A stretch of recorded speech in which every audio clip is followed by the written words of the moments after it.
Guest for today's episode is Will Firth. Will Firth was born in Newcastle, Australia.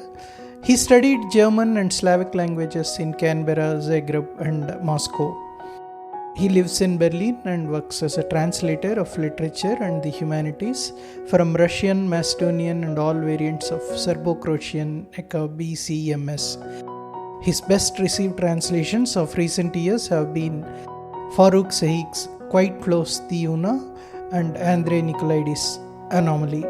He spoke about his entry into translations, life in Germany as a translator, and the Montenegrin novel Anomaly.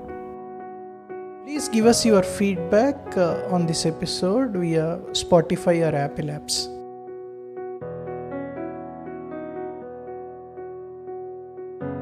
Please tell us about the beginnings of your journey with languages. You know German, all BCMS languages. When I was 4, I went with my parents to Scotland. For 3 years, my father had a scholarship at the University of Glasgow. My mother worked as a teacher. I started school. And after those 3 very formative years in Scotland, we moved back to Australia. I had the broadest Scottish accent you can imagine and got teased by the school kids in Canberra. Never mind. I learned French and German at high school. I suppose that got me interested in languages to an extent, although I wasn't really passionate. And during year 10 at high school, I took part in a student exchange to West Germany for 5 months. So I came back from Germany speaking fairly fluent, if not completely correct, German at the age of 15. Now, still, I mean, those were influences on me as a sort of a consciously, a person using language fairly consciously, but still that wasn't enough to predestine me to become a translator. I'm not really sure what it was. I had lecturers at university who I respected, who sometimes translated things themselves, but I don't think I ever got to meet a translator, someone who works full-time as a translator, until I moved to Europe. After I'd studied German and Russian with BCMS as a minor subject, I wanted to improve my language skills, so it made sense to go to Europe at least for a few years. So I spent a year in Germany as an assistant teacher, English teacher. Then I had a scholarship in Zagreb in Croatia, which was then part of Yugoslavia, kind of a postgraduate year. And after that, there was a year in Moscow studying Russian philology, also at a postgraduate level. So that was what took me to Europe, I suppose. It's really a bit unique and a bit whimsical the way I've ended up as a translator. It wasn't on the cards. My first job in Germany was also as an assistant teacher at the university in Magdeburg when my wife, who I met in Moscow, and I moved to Berlin. And after that, I decided that freelance translating was the direction I wanted to go. And I set up work in Berlin from 1991 until today. The first few years were very difficult, getting enough work together, but then things started to go a bit more smoothly. I studied Russian and used it as a springboard, if you like, to learn other Slavic languages, particularly BCMS and Macedonian, because there were lots of, and still are, lots of Yugoslav migrants in Australia, and I imagined that after university I would use those language skills to work maybe as a translator in the health service or in the courts or something like that. But I got these offers from Europe, you see, before I got to start working in Australia. So I moved to Europe in 1987 for the job in Germany, and then, as I just mentioned, Zagreb and Moscow were further stations in the years that followed. Zagreb was and probably still is my little home away from home in the Balkans, and I assumed after my postgraduate year in Zagreb that I would be focusing more or less on Croatian literature and dealing with Croatian authors. Things changed, however, when I joined up with some other translators here in Germany, and they were all looking at sort of Croatian literature, Serbian literature, a bit of Bosnian literature, and I said, doesn't anyone know anything about Montenegro? Does nobody write books there? And I agreed to look into Montenegrin literature for the group and sort of submit a little report about the literary scene in Montenegro. That was how I began to specialize in Montenegrin literature, and I've gone progressively further down that path such that I really am quite specialized now on Montenegrin literature, although I do have a few Croatian and Serbian and Bosnian writers in my portfolio as well. But it was quite a conscious decision, I guess, to delve into Montenegro and Montenegrin literature, and I don't regret it. It's a fascinating country with a fascinating literature. So tell us about Montenegrin as a language and about country and its culture. Although it is customary to call the language Montenegrin, I and most other impartial scholars and translators will consider it just one variant of the pluricentric language that we call BCMS, formerly Serbo-Croatian. So it's a South Slavic language spoken by approximately 20 million people with 4 distinct national or regional variants. There are also sub-dialects within those, but there are 4 codified versions of that language, much like English also exists in a multitude of different forms. Montenegro has a population of about 600,000, so it's a very small country on a world scale. It's not large. It's on the Adriatic Sea, has about 250 kilometers of coastline. And so it's one of the post-Yugoslav countries. It's separated from the last manifestation of Yugoslavia in 2006. That was the Federal Republic of Serbia and Montenegro, but then a referendum was held in Montenegro and the country became independent in 2006. It's a parliamentary democracy with an elected 2-chamber parliament, prime minister, president, and so on. A member of NATO. It's applied for EU membership, but it still has quite strong cultural and historical ties with Serbia. And the Serbian Orthodox Church, which is quite a matter of contention nowadays, has a lot of influence in Montenegro and is trying to block this westwards movement of the country. And just in terms of the economy, tourism is very important. There's a bit of agriculture. Manufacturing and primary industry have more or less collapsed. And what else could I say? The landscape is fascinating. You have a kind of a Mediterranean strip along the coast, then very rugged mountains in the center and the north of the country. And then around the capital, Podgorica, you have fertile, dry but fertile plains with mountainous rivers running through them. So with irrigation, you can grow quite a bit of vegetables and grapes and other products. So it's a rich and diverse little country. And the literary scene is also very rich and diverse. And please don't ask me to give a quick definition of Montenegrin literature because I'm convinced it's impossible. It's very diverse in itself with different and sometimes competing trends. I think with the economic decline following the collapse of Yugoslavia and with the impoverishment of the educated middle class, with brain drain and migration, the number of people who perhaps have time to read leisurely literature is perhaps not that great. On the other hand, there are writers who are part of the national literary canon, if you like, who will be treated in schools and so on. And I think a lot of Montenegrins are proud of the main writers that are associated with the country. For example, their chief 19th century author, Njegoš. But I think the reading culture is not as widely developed as it might be perhaps in some Western European countries. International Criminal Tribunal for erstwhile Yugoslavia. What has been your experience at ICTY? How did you get into ICTY? Yes, well, I applied with them in the late 90s, hoping to make a contribution as a translator, not as an interpreter, because I don't enjoy interpreting and I can't interpret simultaneously. I did their internal tests for all variants of BCMS, and then the long wait began. And it wasn't until 2005, so like 6 or 7 years after I applied, that I actually got the first offer of work from the tribunal. And curiously, it wasn't to do with BCMS, but with Macedonian, which I also translate from. And the situation was that you may have heard that there was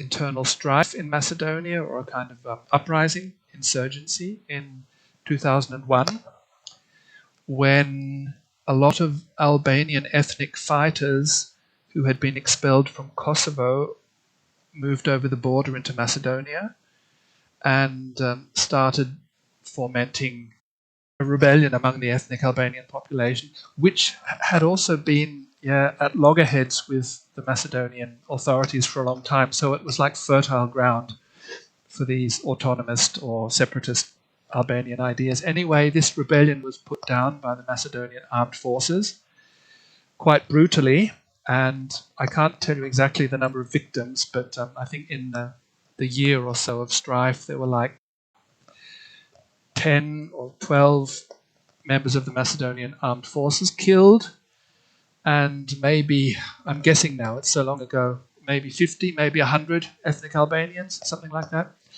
Anyway, the then Minister of the Interior, Ljube Boškovski, and his adjutant, Johan Tarčulovski, were then put on trial in The Hague for brutality in putting down this uprising. And also some of the Albanian commanders, Albanian ethnic commanders, were put on trial.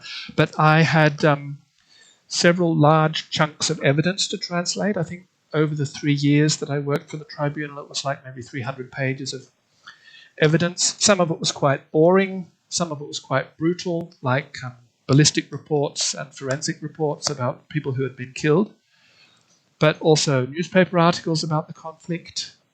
And the most fascinating assignment I had was to translate a 30-page excerpt from the political manifesto of this Minister of the Interior, Ljube Boškovski, who is a kind of right-wing populist, nationalist, and his manifesto is titled Mojata borba za Makedonia, which means my struggle for Macedonia, or to put it in Hitler's terms, Mein Kampf. And I think that association was intended because this Boškovski guy is a hardcore nationalist. So I didn't want to turn down the job. It was interesting and it was very well paid, but it felt horrible translating this man's diatribe. But it was like, you often have to do that as a translator. You have to adapt to the mentality, to the ideas, to the language of the person you're translating.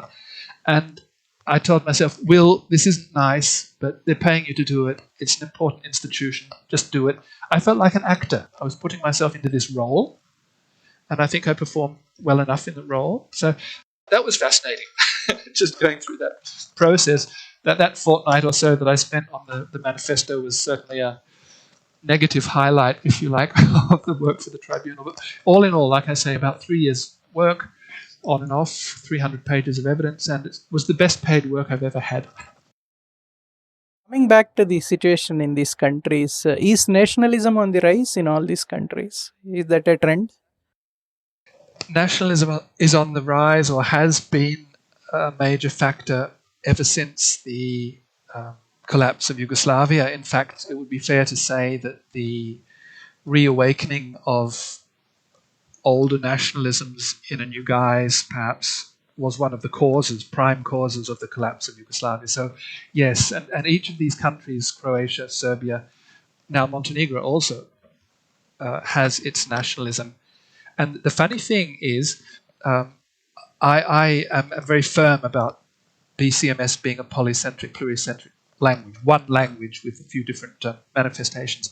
The nationalists will always say Croatian is separate, or Serbian is so different, and now some Montenegrin nationalists maintain Montenegrin is a separate language in its own right, related to the others, of course, but Montenegrin is Montenegrin. And that just goes to show that it's not just, in their minds, it's not just about language, but also about identity, culture, politics, and all of that. Whereas those of us who are not from that part of the world, I think a majority of us can see through that and take the language for what it is, because, I mean, language is about communication. People can believe what they like, and they can vote for whichever party they like, or live in whichever system they like. Language is language. So, yeah. But nationalism is rife, yes, unfortunately. About Istro's books, In fact, we were interviewing Rowley Grow the other day. Then I observed that most of this literature in translation coming from Slavic countries, Balkan countries. Well, you're partly right. The bulk of the literature is from South Slavic languages, but there are also titles in other languages from the region. For example, Albanian, which John Hodgson translates, Romanian, Turkish, Macedonian. There are even one or two authors from further north, from Slovakia, Hungary. I think there's even one or two German-speaking authors who are in the catalogue, because Istros is an old Greek or Balkan, might be Thracian, I'm not sure, but an ancient word for the river Danube. And so the idea behind Istros books is that it would showcase literature from all of the countries that the Danube flows through, or which tributaries flow into the Danube from. So I think, strictly speaking, Macedonian shouldn't belong to that because it's on the wrong side of the watershed. But from Montenegro up to Germany, most of those countries have some link with the Danube. Istros was founded in, I think, 2010 by a very able publisher, translator and writer, Susan Curtis, in London. And she puts out about 3 to 5 titles a year, I think. Mainly prose, but occasionally poetry, if I'm not mistaken. And I've had the privilege of working with her, not constantly, but on and off for most of that period. We've done 12 books together in those 14 years. So that's been rewarding in many ways.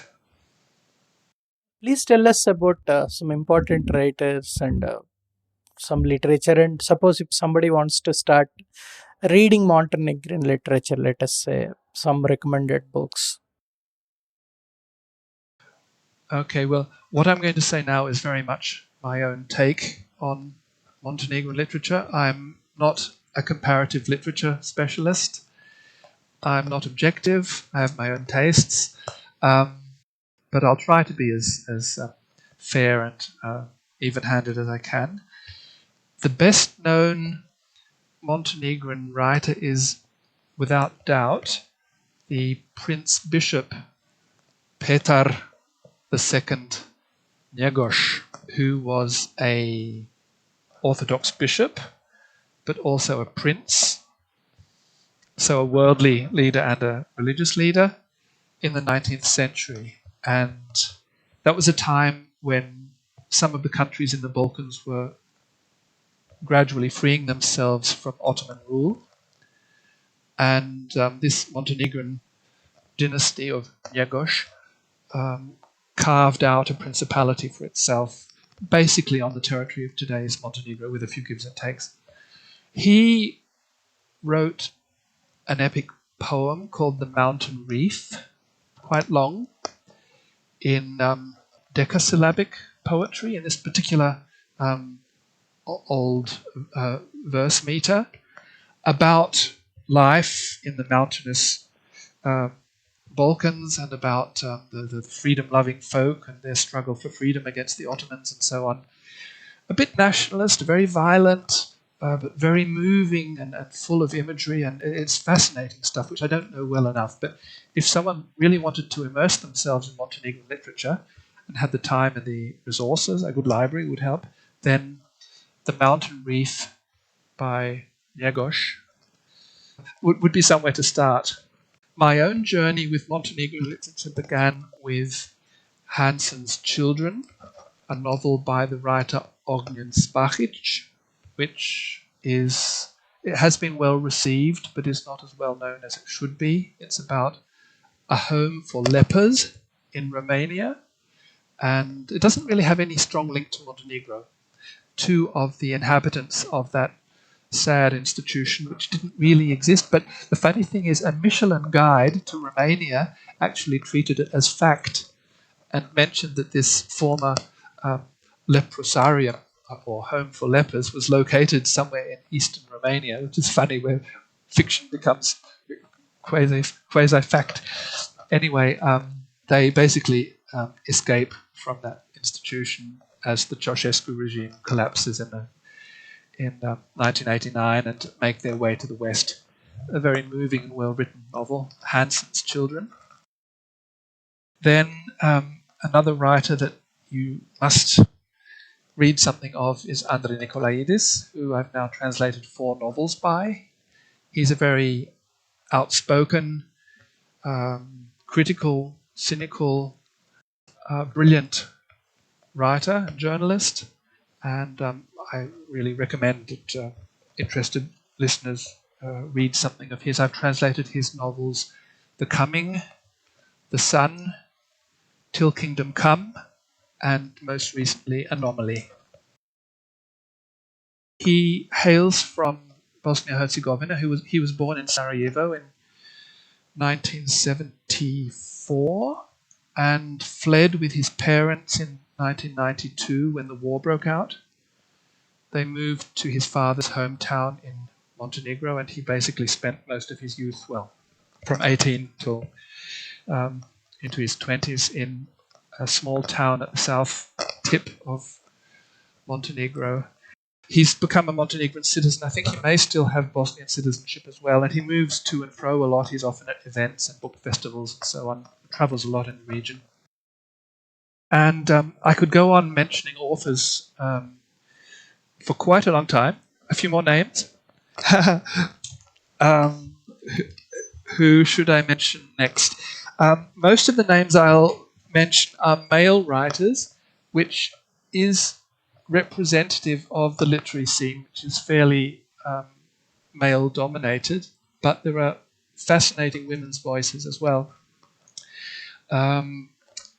Late last year and early this year, I translated half a short story collection, only half, I still have the other half to do at some stage, by a fascinating young writer called Tijana Rakočević. Her collection is called Intimus, and it's like 12, 16 short stories. And one of them has now been published by Asymptote, called Vitiligo Fawn. That was about a month ago. About a boy in Kenya who grows up with vitiligo, which is this discoloring of the skin, and is treated as a kind of a scapegoat by the community. It's a very, very beautiful but sad story about him being made an outsider, if you like, because of his divergent skin color. Another woman writer who I've translated a few things by, but not enough, is Lena Ruth Stefanovic. One of her pieces I translated for the now defunct Best European Fiction, published in the US for about 10 years. Other male writers, I've mentioned Ognjen Šehić, I've mentioned Andrej Nikolaidis. A very good writer and also filmmaker is Stefan Bošković. He has a novel called The Minister, which is a very good critical take on the political system in Montenegro, and as the title says, The Minister, it focuses on, I think, the last 10 days in the life of a young, ambitious, well-meaning Minister of Culture who accidentally kills an actress at an event. He has some kind of what's it called, a spear gun in his hand. It's just supposed to be a thing that he carries on stage, but it's actually primed, it's live, and he pulls the trigger by accident and kills an actress. And things go downhill from there, and networks that he's woven turn against him, and he gets put under pressure. He gets blackmailed by pro-European forces, blackmailed by forces closer to the Serbian Orthodox Church and the Serbian bloc. Very dense and intense, great language. And I got to translate half of that novel because Stefan Bošković was one of the recipients of the European Union Prize for Literature 3 years ago. And always a large sample is translated from the work of the recipient. So I got to translate 50 pages of that novel, but there's still another 100 pages waiting. And this is typical of my work. It's very difficult to find publishers. So even if I present good samples and synopses, or an institution funds me to do a large sample, the problem is the follow-on, how to get from that sample, even if it's a large sample, to the book being translated and published. But that's another issue. You also translate from Slavic to German too, and of course Slavic languages to English. Now, can you compare the unique challenges in these two streams? I don't translate into German very often. With German publishers, my experience is that they're not very comfortable with translators who are not German native speakers. And although I've lived in Germany for over 33 years, and my German is very fluent and almost accent-free, and I write good German as well, still there's a kind of a reticence, and it's not very often that publishers will give me a book to translate. But every now and again they do, and I'm glad to accept if they're trusting enough. And I've had good experiences, so I do it on occasion when the opportunity arises. Now, translating from Slavic languages into English versus translating from Slavic languages into German, obviously it's a slightly different ball game, but you need to bear in mind that English and German are relatively closely related on a world scale. Linguistically, they're both West Germanic languages. Culturally, they have a fair bit in common. I need to adopt a few different sort of procedures and think differently and look at things differently. But for me, it's not all that different. It would be different if I don't know, if I spoke a very different language. If I spoke Turkish, for example, was translating from these languages into Turkish. I don't speak Turkish, but just into a language that's structurally very different to English and culturally. That would be a whole different ballgame. But with German and English being relatively similar, and they're my first two languages as well. They're my everyday languages and languages I work in regularly. They're very close together in my head, and I don't have any big issues about translating into German. On the contrary, having lived in Germany for so long, my German is stronger in some areas than my English. And some English speakers say that I have a German accent. Probably I do. And there are more subtle influences as well, like unconsciously using German prepositions instead of the proper English ones, or all sorts of interference like that. So I need to bear that in mind.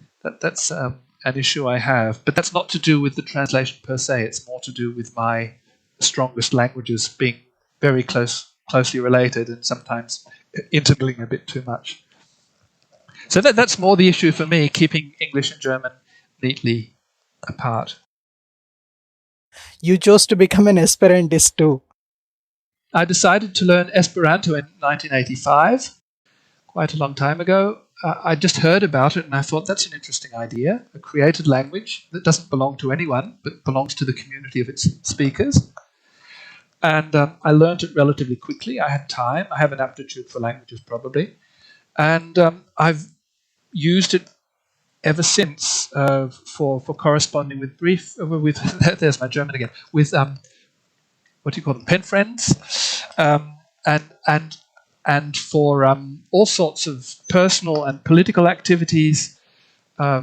I'm involved, or I'm a member of, I'm no longer really actively involved in one of the two main international organizations of the Esperanto community, which is a left-wing organization. I was an editor of one of its bulletins for a few years. My first girlfriend was an Esperanto speaker from Hungary.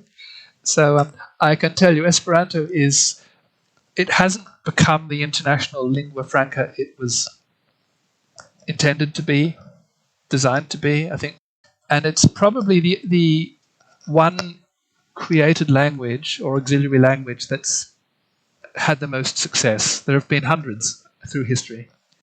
The other two that are probably best known are Ido, which was an early split from Esperanto. Ido means child, so it was like a child of Esperanto. And you may or may not have heard of Volapük. No, okay.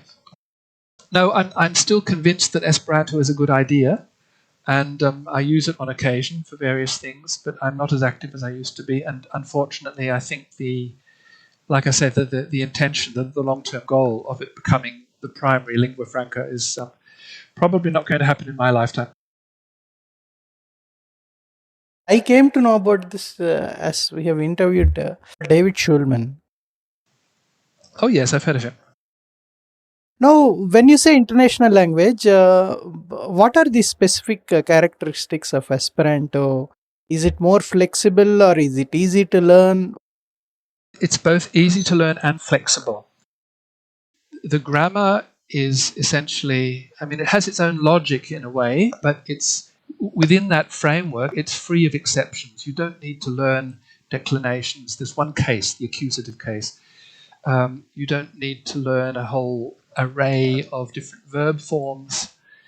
It makes good use of prefixes and suffixes for word formation, so you can express a hell of a lot of things with a relatively small vocabulary if you master the prefixes and suffixes. And in terms of flexibility, yes, Esperanto was launched in 1887 and has gone through various reforms, and new words come into the language all the time. And some of them catch on, others die out again. And in the interview with David Schulman, he may have mentioned the chief institution that sort of watches over the language, the Academy of Esperanto, which isn't some kind of language police. It's simply an advisory body that says, yes, that's good, that's in accordance with the fundamental structure, or that's a bit dubious. And other things, they'll say that's a neologism. We shouldn't be using that. That's a breach of the whole idea. So there is active, critical, democratic debate about the language, and there is this body that's like a parent watching over its child. So there are new words and structures coming in all the time, and they either get accepted or rejected again. It's a living thing. That's the funny thing. It started off as a project on the drawing board, and it has become a living language. And I'm sorry, if people don't believe that, then that's their problem. It really is fascinating. It's like to use a negative image, it's like a Frankenstein, which was made from parts of dead bodies put together, put under electricity, and it came alive, and then it lived. Okay, now Esperanto, I don't like that image very much because it's a negative one. Frankenstein was a monster, right? Esperanto is a wonderful flower. It's a wonderful linguistic creation, but it's that similar process. It's an idea that has taken form, that has become flesh. So as you can tell from the way I'm speaking, I'm a true believer. Anything uniting people is a great, fascinating thing for me. You have lived in Germany as a full-time translator, I think, for the last 2 decades, if I'm correct, or more than that. That's right. No, longer, 34 years. But does the government in Germany support writers and translators in any way? I hear positive things from nearby countries, from the Netherlands, for example, and from some Scandinavian countries about government schemes to support translators. That's not really the case in Germany. One institution that we do have, however, which is very useful and which I'm involved in, sort of, is the Artists' Social Fund, or Künstlersozialkasse in German, which is essentially a public consortium that pays the insurance contributions for artists of different kinds, so visual artists, graphic artists, translators, editors, writers, actors, dancers. I think there are like 190,000 people insured in this scheme, which is quite a lot when you consider that Germany's population is about 84 million. So a lot of creatives are insured in that way, so it pays the if you like, the employer portion, the employer 50% of our old age contributions, healthcare, and disability insurance. If that didn't exist, people like me who are on a relatively low income would not be able to continue. So that's a very, very valuable institution, and it makes it possible for me to live as a literary translator on the relatively low income that we have. The rents in Berlin, where I live, have risen a lot in the last few years, but they're still relatively affordable on a world scale. So living here, being married to a German, being part of this insurance scheme, which is more or less a public institution, make it possible for me to work as a translator in Germany. It wouldn't be possible if I were living in Sydney or New York or London, where the prices are much higher, and they don't have this infrastructure for culture. Also in Germany, there are various associations and foundations that offer grants and prizes to translators, but that's not government. That's more like quangos, or part public, part private, whatever. And it's only the best who get those sorts of grants. I'm not usually in that category. So there is a bit of infrastructure in Germany, but you can't really say that the government supports writers and translators in any big way, unfortunately. People reading translated literature in German, because I gather after English you have German and French are the languages where the literature gets mostly translated into. Yes, I guess so.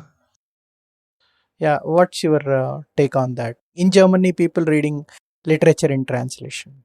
I think Germany is a good example. It has a vibrant literary scene, and a lot of literature is translated. I'm sure you've heard the statistics for the English-speaking world with the famous or infamous 3% of fine literature that is translated. With German, or maybe I could extend it to the other German-speaking regions, Austria and the German-speaking part of Switzerland. I think the figure is more like 40%. It's quite high. So it means that there is an interest in foreign literature or literature from other languages. It means there is a professional body, hundreds and thousands of translators doing it. And it means that there is a certain amount of resources put into that from public institutions, publishers, foundations, and so on. So that sector is a significant factor in the German literary scene, and I'm very glad that's the case. And I wish it were more like that in the English-speaking world, but that's not going to change in a hurry. So, seriously, I not only feel comfortable and at home in Central Europe, but that cultural diversity is one of the big reasons why I'm here, I guess. You were involved in this project, Translation on the Move, and you were in a residency for some time. Involved isn't quite the right word. I wasn't involved at an organizational level. Translation in Motion is it Translation on the Move? I might know it in a different form from a different language. Anyway, it's essentially a network of authors and translators' residencies in Southern Europe, Southeastern Europe, France, Italy, I think, and a few other countries. It's all European. And the idea is just to support translators and authors' mobility so they can get to know new places, new people, attend book fairs, etc. A very good idea. And I was fortunate to be chosen for a residency in Skopje, which is the capital of North Macedonia, for November 2022, which was a very worthwhile stay. And I may apply again at some stage through Translation on the Move, but I'm not involved at any organizational level, and I can't really tell you details about staff or funding or main concerns, main projects. I just slotted into it once and was very grateful, but I can't tell you much more. So I was staying in the guest's apartment in Skopje for a month. Unfortunately, I was delayed with the previous project, so I was translating the tail end of a collection of women's short stories from Serbia and Montenegro. I had to get that done, and then I had about 2 weeks left to devote myself to the Macedonian scene. So that was a bit suboptimal, if you like, but that can't be helped. One has deadlines to keep to sometimes, and but I was very glad to be there. That was my last stay in Macedonia. North Macedonia, as it's called these days. So what are the current projects that you're working on? Work is a bit patchy at the moment, to be honest. And there's one point I'd like to make first that many readers are perhaps unaware of. Those of us who translate for a living are very much at the, I'll be dramatic here, at the mercy of literary agents, publishers, and funding bodies. It's they who decide what's going to be translated. I mean, I can propose things and so on. I'm going to intervene here. Now, most of these presses, of course, you are translating it in English. They are in either in USA or UK. Living in Germany, do you think you are at a disadvantage? Yes, I'm out on a limb at a certain disadvantage because they're often not aware of me. If I were in Britain or in the US, they would hear me, see me, bump into me in New York or whatever. But then again, I am specialized, and the publishers who do publish literature from Southeastern Europe will at least have heard of me if they haven't worked together with me.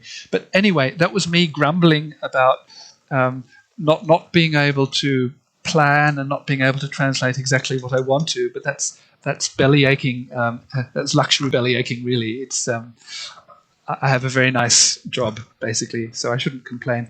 What I'm working on, I'm currently translating a sample from a Russian novel about the year 1948, which was quite a year full of changes in European history and world history, with the consolidation of the two blocks in Europe, East Bloc and West Bloc. Israel was founded in 1948, I think. The two Germanys were just about to be founded. That was 1949. So it's a novel where a lot of different individual, unrelated characters sort of bump into each other in Europe on their different tangents. There's a lot of wheeling and dealing, Secret Service activities, reflections on the past, on the war, hopes for a new life in Israel among the Jewish characters, stuff like that. So it's a sample translation I'm doing for the author, who is a Russian writer who lives in Germany. And then I have a Macedonian novel that I'm working on and off. It's on my bucket list. I really want to get this novel translated in this lifetime, but there's no telling when I'll be able to get the funds to really focus on it and if I'll be able to find a publisher or not. And there are several projects that have been applied for that are in the pipeline at the moment. A novel by a Croatian writer that I might be able to translate into German if funding is approved. There's even a German to English novel, which I might translate. That's not something I do very often, German to English, also dependent on funding. There are 2 applications in Montenegro, which the Ministry of Culture is considering. So, things are a bit uncertain at the moment. I don't think I'll be unemployed, but at the moment I can't really say what I'll be working on this time next month. Now, approximately how many samples you produced in the last 12 months? It's funny. A lot of my work is funded by public bodies, be they ministries of culture or various foundations that ultimately survive on public monies, and a lot of them have their application deadlines in March or April, and then the committee meets and they don't decide who's going to get the funding until May, June, July. And the dynamic of that is that for the last 3 years, I have a bit of a lull in work, a slow phase in the early summer, and then I get inundated with work in the late summer. I hope that will happen this year. I think if 2 or 3 of these projects materialize, then I'll be very busy for the rest of the year. But at the moment, I'm working on small jobs and samples. So you asked how many samples I've translated in the last 12 months. Well, last summer I translated a whole swathe of them, I think 5, 6. And this year, with this latest Russian sample, I think I've translated 3 samples this year. I mean, it's frustrating on the one hand because I'm not able, and the author isn't able, or the publisher isn't able to amass the funds for me to translate the whole book. But there is, 500 euros or 1,000 euros for me to do a sample. So it's better than nothing, and it is stimulating because I get to see quite a few different books. But in the end, it's often frustrating for the author as well because few of these samples ever then find their way to a publisher who says, yes, this is what we want to publish. I don't do free samples anymore. I did that as a young translator, but I can't afford to do that. I need a regular source of income. And the samples that I translate, and there have been quite a few in the last 12 months, they're all paid samples, and often paid by the authors themselves who are desperate because their works are just not getting the look in they deserve. So a sample approximately about 30-40 pages, I guess. At least 15, and then anything upwards to 50, sometimes more, 60, 30, 20. It all depends on the time, how much the author or the publisher is willing to pay for the sample. Yeah, there are a whole range of factors that determine how long the sample is. I think it's often good to have a sample that has chunks of text from different parts of the novel, especially if there are major twists and turns, or if the style is different in a different part of the book. And obviously a sample is best when it's accompanied by some kind of synopsis or summary of the book. Yeah, so I usually produce that together with the author. Either I've read the book or I've read some of it and they supply the rest, and I put together a package with the sample plus synopsis in English.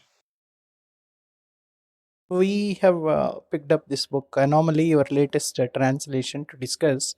And the writer is Andrej Nikolaidis. This is his 4th novel that you have translated. Yes. When did you read him for the first time, and what was your impression immediately? This was part of my expedition into Montenegrin literature when I was part of this translators cooperative, and I said I will explore Montenegrin literature for us. One of the first books I discovered was The Coming by Andrej Nikolaidis, and to be honest, what first attracted me to the book was the cover. The cover was so brilliant. It's a cross on a mountaintop in winter, snow blasted, ice blasted, and it looked so impressive and harsh and crass. And I thought, I'm not going to judge a book by its cover, but I like to be inspired by a good cover. And to be honest, the content, the book itself, was as good as the cover. So that got me going on Andrej Nikolaidis. That was in about 2011. And the first 3 books of his that I translated were funded by the EU program called Creative Europe. So that was a nice string of jobs. I got to meet him in 2012 when we did a launch at the now defunct Europe House in London, and we've been in touch ever since. And then there was a bit of a gap until Andrej has an agent, you see, and I thought, why isn't anything more forthcoming? Why is nothing happening? So I started prodding the agent, and I said, isn't there anything more of Andrej's that you can promote, that you can sort of get publishers to look at? And so it was partly thanks to the agent, and partly perhaps due to my needling him that he approached various publishers with Anomaly. The author himself, Andrej, paid me to translate a sample. Not that the agent did, if I may say a few words of criticism, but on the other hand, I'm grateful that the agent did then get to work and find Pairini Press, which is a small but very dynamic quality press based in Bath, in England. Some sources say it's based in London, but I think it's actually registered in Bath, the old Roman spa town. And the process of producing the book was very, very enjoyable. It was good to work together with a small team of very devoted and very astute young publishers. Anomaly by Andrej Nikolaidis from Montenegro is his latest novel to be translated into English by me, Will Firth, and it's by far the most challenging novel of his that I've translated. It's wild, it's challenging, it's darkly brilliant. Some would say cynical, but that's too negative. It's about the collision of time and space at the end of the world, and it's wild, and it asks more questions than it answers. So if you like that kind of literature, Anomaly is the book for you, I'd say. And it's a great title too, fitting the theme. It is. Well, it's a literal translation of the original title, Anomalia. I actually suggested The Warp, but apparently there was another book published in Britain called The Warp recently, and the publishers didn't want to have anything that was too close. While you're translating, how often you contact him? Yes, well, I think as a person I'm fairly shy, but as a translator I'm very communicative. I like to ask questions, and even when I'm pretty sure how I'm going to translate a phrase or an image or a word, if I have any doubts, I will ask the author. And I'll say, is this what I'm thinking? Is that what you mean? And he or she will usually say yes, but there may be a nuance or some link that I'm not aware of. And so asking questions is really valuable, and I do it a lot. And most authors, Andrej included, appreciate that. Some complain, Will asked me 50 questions about that book. But they're usually grateful that I've produced a solid, a good translation. So with Anomaly, I think I wrote Andrej maybe 3 or 4 emails. What are they about specifically? Specifically, not usually about individual words, more about situations. You see, the verb, I must delve into linguistics here. A lot of it is to do with the verb system and the narrative tradition of the language. They don't respect tenses the way we do in English, where there's you need to have a kind of a logic in an English text. You need to have a feeling of what's real and what's irreal, what's before, what's present, what's perhaps coming, a kind of a temporal orientation in a text. Now, this is my take on a logic behind a lot of English literature. I'm sure you'll find books where that's not the case. But in BCMS, it's quite a different ball game. They don't have a need for that kind of integral temporal logic. It's very much more scene focused on a particular action or a particular story or a particular episode. It in itself has its own internal tense logic. And as an inexperienced translator from BCMS, you have the feeling that the author is jumping around with the tenses and that there's no logic anywhere. But that's just to do with the specific BCMS logic. The Slavic languages also have what's called verbal aspect. There's an imperfective and a perfective form for almost every verb. And that tells you, on the one hand, whether the action is to be considered completed or if it's still underway. But it's also about the sequence of actions. So tense per se is often not important, or not nearly as important as it is in English, and there's a lot more to do with the sequence, who's doing what, when, within a particular scene or a particular chapter. So getting your head around that and being able to convey that in an English narrative structure, which is often very different, that is a recurring challenge for me. And with Anomaly by Andrej Nikolaidis, I think a lot of my questions were to do with that. And I don't know if you're reading the book now, Anil, I know. There's one chapter, I won't tell you which one it is. There's one chapter in the first half of the book, Toccata, where 3 different time planes collide. The book is basically about the apocalypse, about a time warp and a geographic warp. Everything comes together and collides. It's like the end of the world with time and space collapsing. And in this chapter, 3 different time levels or time planes come together, and they're not marked in any way. It's like the protagonist is maybe going mad and mixing up past, anterior, past, and future, or something like that. So it's on the one hand, you could consider it a mess, but it's also a very sort of expressionist, avant-garde way of portraying this end of the world, because it would be too vanilla in this day and age, as I wrote in an interview recently, in a novel about the end of the world and the colliding of time levels, just to describe it. Andrej does it in this particular chapter. See, first chapter itself, we have references to poets and writers. You have Auden, Ezra Pound, and you have a Montenegrin writer, Alexander Beknovich, I think, and you have Jim Morrison there. And in the same chapter, you have metafiction, dinosaurs, and again, biblical references. Peter and Paul, I think it's a biblical reference, right? They were saints. So I went on reading the second chapter, third chapter. Sometimes it starts in the third person, sometimes it starts in the first person narrative. Suddenly at the end, the omnipresent narrator comes and he starts talking to the reader. It's really fascinating, actually, written in a very different way, very, very different experience I had reading those first few chapters. So this is a very wild, very free novel, and a lot of my questions to the author were at this level. They were about me trying to orient myself in the text, because it's not always 100% clear, and I want to be 100% clear what the author means. And I'm sure there are some cultural references too. Oh yes, lots. Which you are giving an overall view of, how the translation went on about a writer and all. Well, no, not with this book, although there are some. Hang on, I have written a translator's note at the end, but it's short. It's very general.